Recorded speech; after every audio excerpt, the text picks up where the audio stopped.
Assalamualaikum warahmatullahi wabarakatuh. Perkenalkan, nama saya Farindita Oktiza dengan NIM 191230005 dari kelas KD 5A.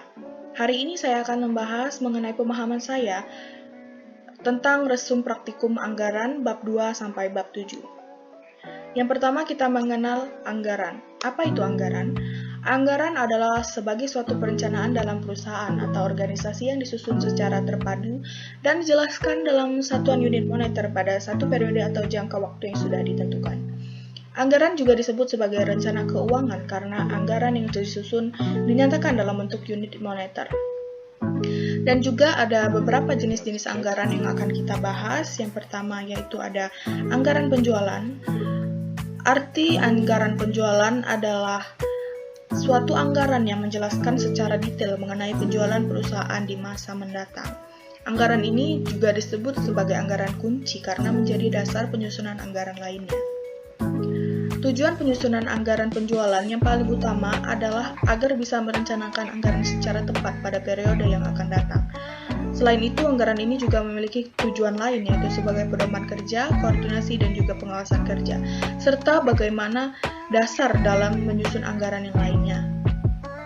Jenis anggaran penjualan dibagi sebagai berikut.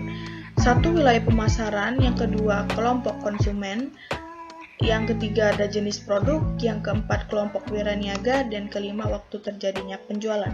Kenapa dikelompokkan dari berbagai jenis lagi? Karena anggaran yang dilakukan dengan berdasarkan kelima poin tersebut akan sangat mempermudah tim pemasaran dalam memahami apa yang nantinya harus mereka kerjakan terkait dengan penjualan tersebut. Pengelompokan ini akan lebih memperjelas berbagai hal yang memang harus dilakukan oleh tim pemasaran dengan berdasarkan rincian target yang sudah ditetapkan oleh manajemen perusahaan.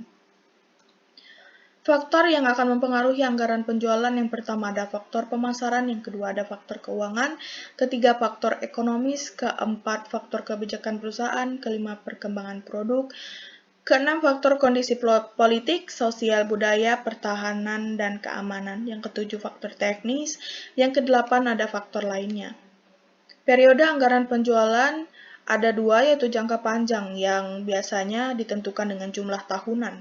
Sedangkan yang jangka pendek, anggaran yang periodenya mencakup 12 bulan atau hanya 1 tahun saja.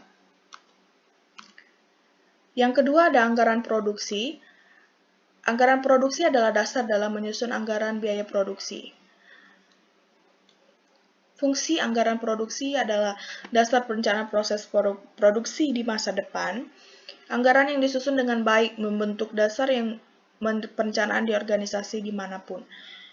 Membantu dalam mengambil keputusan manajerial utama. Ada juga cara menghitung anggaran produksi, yaitu anggaran atau perkiraan penjualan ditambah persediaan akhir dikurang persediaan awal. Rumus tersebut menyatakan bahwa bisnis perlu memperkirakan dan memproduksi unit yang cukup untuk memenuhi permintaan penjualan perkiraan dan tingkat persediaan akhir yang diperlukan setelah memungkinkan untuk unit yang sudah disimpan dalam persediaan pada awal periode. Jenis yang ketiga adalah anggaran biaya produksi.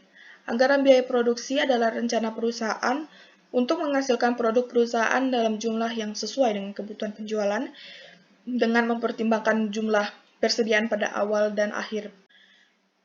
Ada juga langkah-langkah penyusunan anggaran biaya produksi. Yang pertama, penentuan periode waktu dasar penyusunan anggaran produksi. Yang kedua, penentuan jumlah satuan fisik barang yang harus diproduksi. Yang ketiga, penentuan waktu pembuatan barang. Yang keempat, penentuan lokasi pembuatan barang. Yang kelima, penentuan urutan-urutan proses produksi. Jenis yang keempat ada anggaran laba rugi. Di dalam anggaran laba rugi terdapat informasi tentang taksiran rugi dan laba perusahaan selama periode anggaran. Penyusunan anggaran laba rugi untuk memberikan informasi kepada pihak manajemen tentang perkiraan laba atau rugi bersih yang akan ditanggung oleh perusahaan dalam satu periode anggaran. Ada pula dampak yang akan timbul bagi perusahaan jika tidak menyusun anggaran laba rugi. Jika perusahaan tidak menyusun anggaran laba rugi, maka perusahaan tidak akan mengetahui berapa laba atau rugi yang akan ditanggung oleh perusahaan tersebut dalam periode anggaran. Dan jika suatu waktu perusahaan mengalami kerugian, perusahaan tersebut tidak dapat mengantisipasi terhadap kerugian perusahaan yang akan datang tersebut. selesai. Terima kasih atas perhatiannya. Wabillahi taufiq wal hidayah. Wassalamualaikum warahmatullahi wabarakatuh.